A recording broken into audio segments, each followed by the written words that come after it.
Vamos agora ver a linhagem de células que compõem as células que vão dar origem às células do nosso sangue. Então, o processo de hematopoiese é o desenvolvimento dessas principais linhagens de células sanguíneas. Então, a gente começa com uma célula-tronco hematopoética, que é a bambambam de tudo, que ela pode se tornar o que ela quiser. Ela já está sonhando alto. Então, ela passa por esse processo de autorrenovação, né? E aí, depois da célula-tronco hematopoética, ela vai se tornar um progenitor multipotente. Então, ela vai continuar sendo uma célula com capacidade de tronco, mas não mais pluripotente, sim multipotente. Um pouco mais limitado do que a inicial. A partir daí, ela vai escolher dois caminhos. Quem eu quero ser? Eu quero ser mieloide ou eu quero ser linfóide? Se ela escolher o mieloide, ela vai virar um progenitor inicial com apotencial mieloide. Essa célula aqui, ela já está mais restrita, ela não pode se tornar o que ela quiser, igual essa aqui. Mas ela pode se tornar uma porção de coisas ainda. Então, ela pode se tornar muitas coisas. Dentre essas, os precursores comprometidos. Então, ela vai se comprometer com uma dessas linhagens. Ela pode se comprometer com CFUE, virar um eritroblasto e um eritrócito, que é os nossos glóbulos vermelhos no sangue, né? As nossas hemácias. Ou ela pode se tornar um SFUMG, que é um megacardioblasto, e se tornar um megacariócito, que vai produzir as plaquetas, ajudando na coagulação.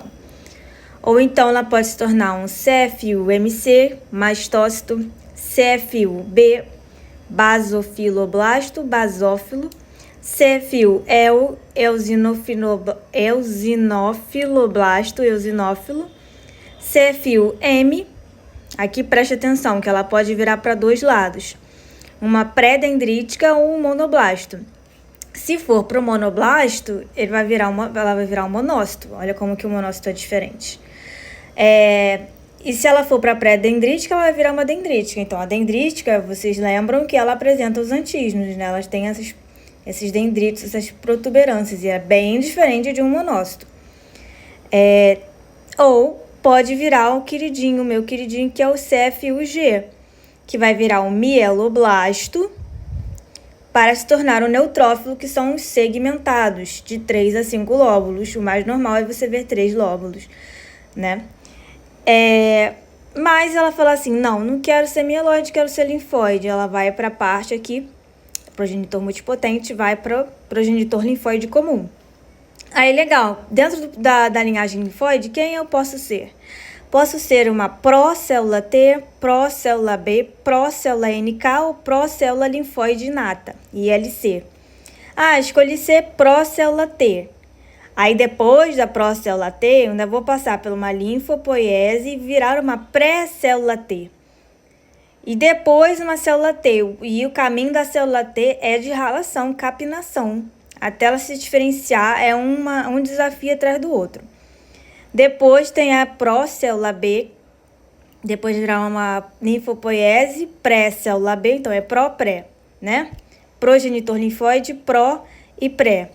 E aí, depois a célula B. Tem microestágios de diferenciação aqui na célula B? Tem. Tem vários tipos de célula B? Tem. Tem vários tipos de células T? Tem.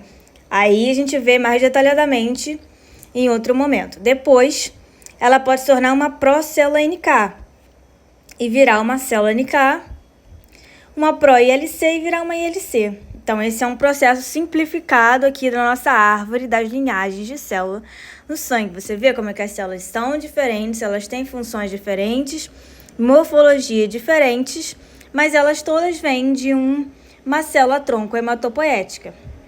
Então, a gente tem a expressão dos marcadores CKIT positivo, SCA1 positivo e a não expressão de Lin aqui no começo. E a gente tem receptores de fator de crescimento de linhagem independentes. Então, vai ter aqui os receptores para crescer, né, os fatores que vão fazer crescer, independente de qual tipo de célula é.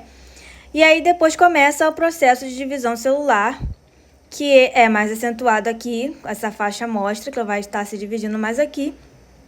E os marcadores de linhagem específicos que a gente vai utilizar, que são os clusters de diferenciação ou os CDs, que estão expressos na membrana das células e servem para a gente identificar que célula é, porque se a gente for olhar pelo microscópio, não será possível distinguir entre um linfócito TCD4 e um linfócito TCD8, ou um linfócito de memória, porque todos serão linfócitos, apenas com você vendo o marcador de superfície, você descobre um conjunto de marcadores, vão dizer que tipo de célula é aquela.